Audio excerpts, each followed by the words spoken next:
Good afternoon. Beautiful spring day today. Look at this. And here I am facing the shadows. I got a lot of stuff to do today. I've been out doing all sorts of things. I've been working at the Atlanta Food Forest, the urban food forest at Brown's Mill in South Atlanta. It's been a real joy. I'm learning a lot, picking up a lot of techniques. So I was down there earlier and then I came back, and now I'm gonna do a little work in the garden. So anyway, I finally finished up that drip irrigation, and I'll talk about that in just a second. But I got a couple of things I want to accomplish now that that drip irrigation is installed. This is something I'm going to put in a pot, but I picked this up because it looks kind of neat. Agapanthus. Yeah, I don't know. I think I'm going to put this in a pot. It seems like there's really only one in there, and so I'd like to get that in a pot and just see if it can maybe attract some pollinators. Then I got a couple of sacks of these here. They're they're potatoes.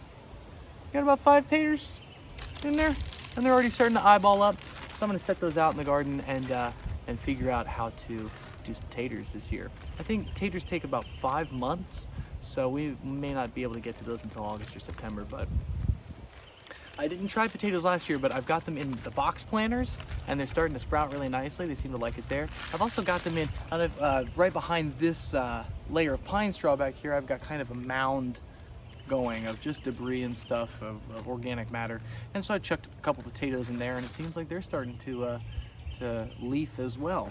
So it's really exciting stuff, and I just love working in the garden. I love it all day, especially on days like today where the sun is bright, it's not too hot, and we got a good breeze about us. Let's do it. Oh no, y'all, look at this. My mater's done toppled. I knew this day was going to come. I'm going to have to cage them. Now, last year, I made a mistake. I put a tomato out here in the middle of the yard in a pot with a cage around the pot. And eventually the tomato got so tall that the wind, the rain would just make the whole thing fall over. So I'm going to have to figure out a way to cage these things and maybe take them up onto the deck. I don't know, maybe keep them out here where they'll get the most sun. But look, isn't that funny? You can't tell which one has the biochar. They both fell the same. So anyhow, I'm gonna have to work on that as well, getting some cages around those tomatoes. I used these last year to help cage the tomatoes, and these are, I got these at the Pike Nursery down the road, but they are 4-pronged rather than 3-pronged. Sometimes the 3 prongs, they want to get all bendy and weird because tomatoes can get pretty big and heavy, especially when they're wet. So I may use this, and if this looks like it's doing okay, I may use the same type for the other tomato as well. But I really would love to build a wooden thing for it to climb. I don't know, maybe the ones that we put into the garden today can have something like that. So, want to see my drip irrigation? So, oh God, oh God, it's everywhere. So I'm really proud of this because before it wasn't here. Now it's here. So the whole deal with something like drip irrigation is that, last year I really thought it would be cool if I got up every day and watered my garden. But it takes a long time and a lot of water if you're gonna do that. I was out here with a watering can running back and forth. I'd get the hose out and just all sorts of mistakes. So this year I opted for installing some drip irrigation. I had put together some other videos about it, but it never really got completed in terms of video footage. But you can probably see all these little white dots, these little spigots coming out of the ground.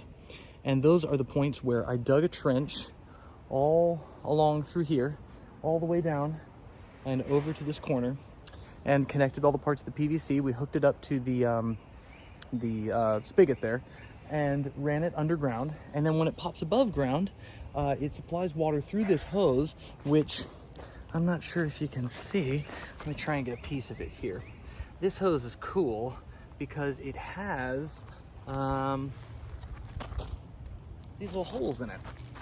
And you could probably see them right there. Yeah, so there are these holes in one of these cables, or one of these hoses, it's every 2 feet, and I also got another hose where it's running a drop every foot. So what happens with drip irrigation is that you want to be able to supply enough moisture into the ground that's going to keep a certain moisture level all the time. And if you go to botanical gardens, at the food forest, other places that I've looked around, a lot of them are using drip irrigation because you can do all kinds of things with it. If you, I planted this, I don't know if you can see it here, this little goji in the ground, this little goji berry. He's looking kind of meager, but I think indeed settling in. And you can do things like loop around them if you want. Really what I've set up are mostly rows here. I've kind of looped around the wisteria, gardenias, and other things. That's a technique I picked up. But what this does is it drips, each little hole in the hose will drip 1 gallon over the course of an hour. And there are a number of drips here. But what we're gonna do is I'll basically run the drip irrigation maybe 2 hours twice a day, every day. Maybe 5 to 7 a.m. before the sun comes up, and then maybe 4 to 6 p.m. as the sun's sort of on its way down. We'll see, who knows. What I do think is that this will make a much more even growth throughout the whole garden. I also even ran drip over here into this section of the garden that I didn't really incorporate last year because it's already basically grown to itself. But over here I got a little more creative. I did some loop-de-loos and some whirls, and you can see I looped around things, and this hose is brown, so it seems to not stand out as much. But I turned it on and I just wanted to test it and see how it was, and it seemed like not all the drips were dripping water. This could be for a number of things. You certainly don't want anything clogging your hose, and which is why we actually run the water through a filter and a pressure reducer so that it's not blasting out water, but water can come out at a very slow rate. But what I'd realized is down here by these hyacinthioides friends, I had not clamped the final hose.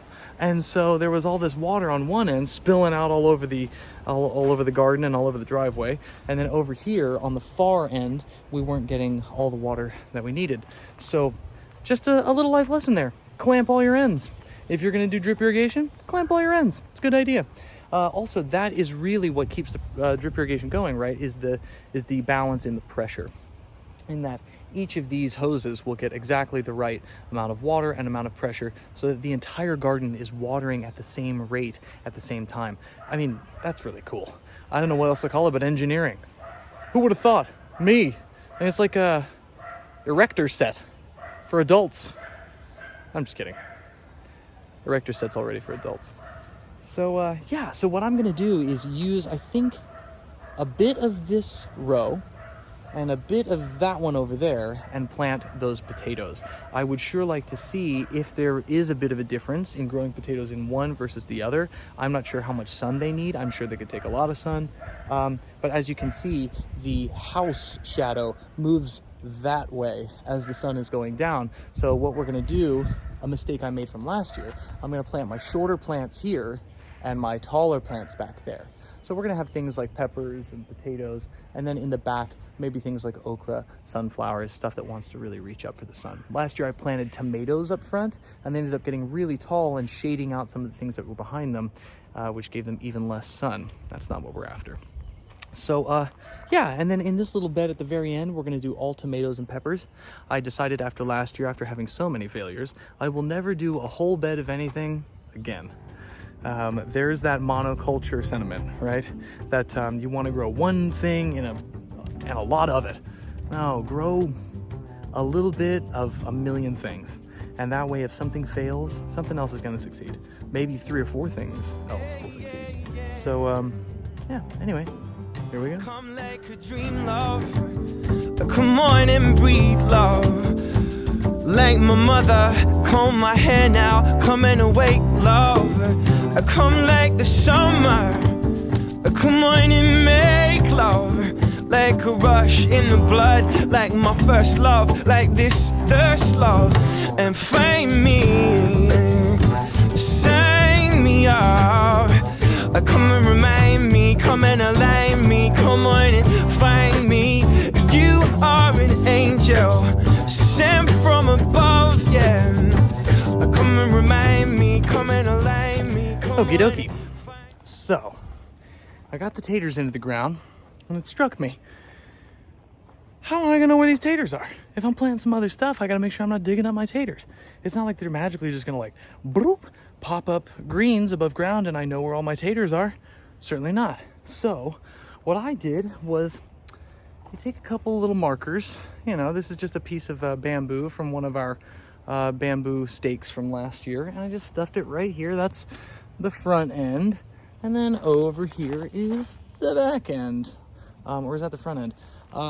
So that way when you look at the bed, it might not look like much, but we know sort of the little area that we're calling the tater zone.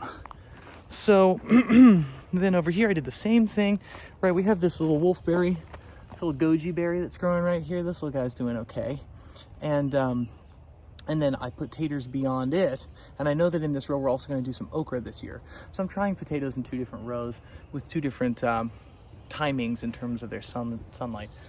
So until we get the greenery above ground, I'm not gonna be able to know where those are. So I gotta just keep little markers. Now also over here with the tomatoes, remember how I mentioned that when you plant tomatoes, you don't necessarily want to be like watering all over them. First off, I don't think they like having wet feet, wet at the root where it connects to the stalk there. But there's also the risk of once they get big, if you water them overhead, those arms will collect so much water that they'll want to snap off. Now I learned last year, if that does happen, it's not the end of the world, because you can take that arm, put the bottom of it in a jar of water, and for a couple of days let it be. That will root, and then you can plant that in the ground and it'll keep growing. Tomatoes, so remarkable. But so what I did with these was, I don't know if they need those little divots. They say that you want to water around the base of the tomato rather than right on the tomato plant.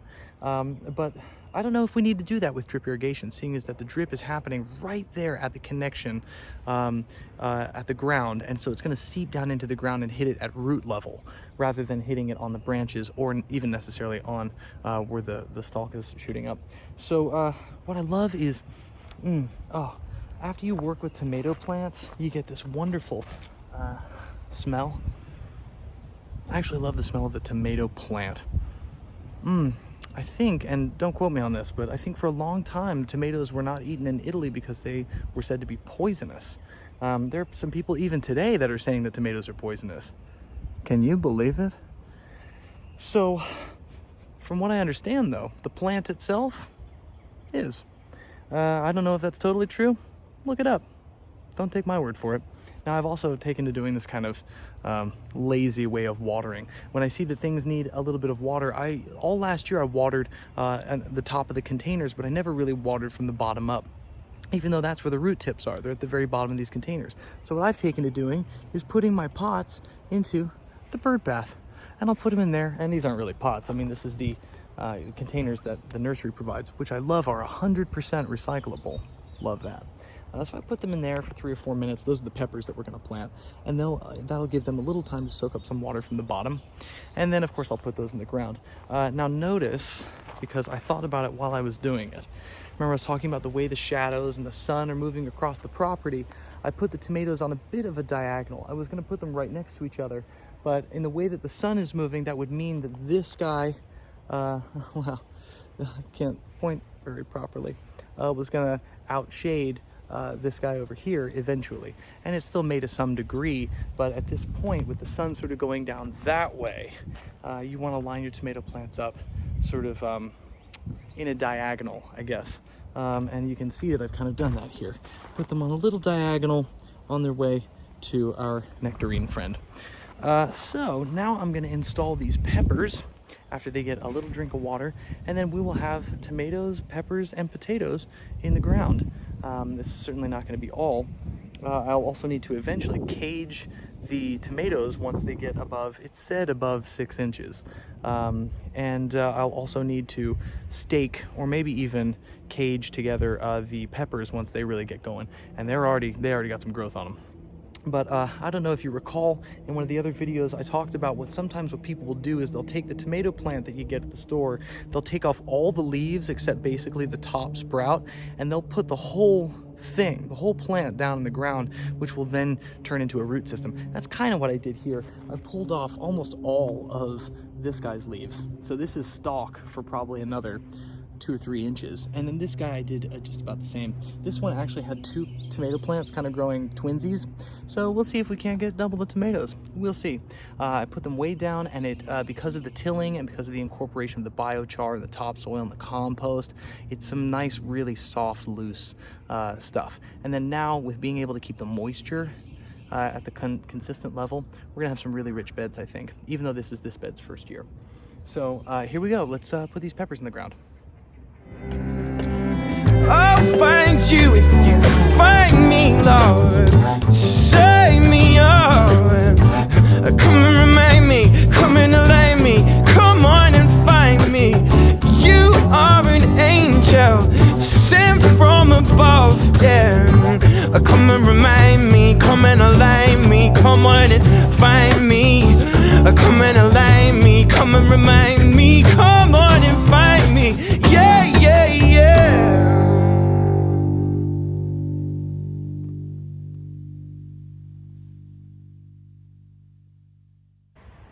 Hey, so check this out. I was pulling apart some of the little low branches off of those peppers, and I ended up with this guy. What a little gem. What a little sample of a cayenne pepper plant. All here in this tiny little bit came from a seed. Gonna make more seeds. Amazing. So I'm gonna do a little experiment with this guy. I'm gonna dig a hole with just my finger, boink, and stick this guy in it in a different part of the garden. And we'll see if he likes being where he is as much as these other friends do. So those are pretty easy to put in, and you can see something I picked up from my many years in musical theater was a technique called windowing, creating windows, right? So what I did here, you wouldn't just want to plant them in a row because they're all going to want to grow up and bush out. So you stagger them. These 2 make a window for that one. These 2 make a window for that one. Make windows, folks. And find your window, please. This little guy won't have to worry about that. I'm gonna put him right over here on top of the septic tank. Not on top of it, but actually on top of it. So really all this is gonna take is just something like a quick, this won't take any time at all, but see, I got a good, nice moist spot here where one of these spigots is at. Let's go boink, press my finger in, and then I will put this little guy in there and make sure that he is,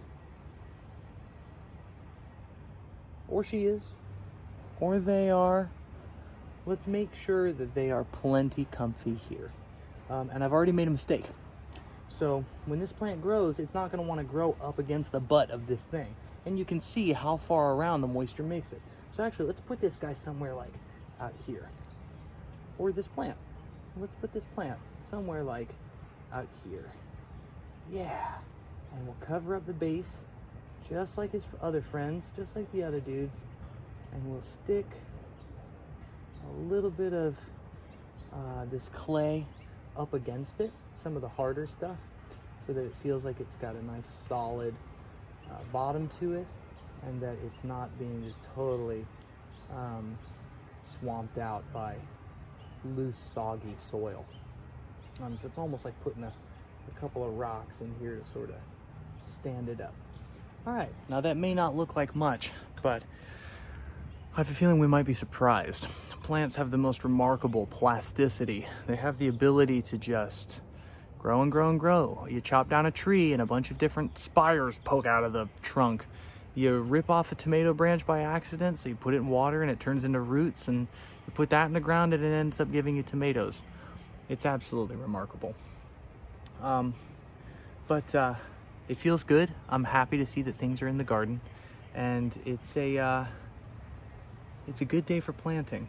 I'm hoping that we can get a few more things in here within the next couple of days, and that this year the garden will be a celebration of fruits, flowers, vegetables, peppers, herbs, all kind of stuff.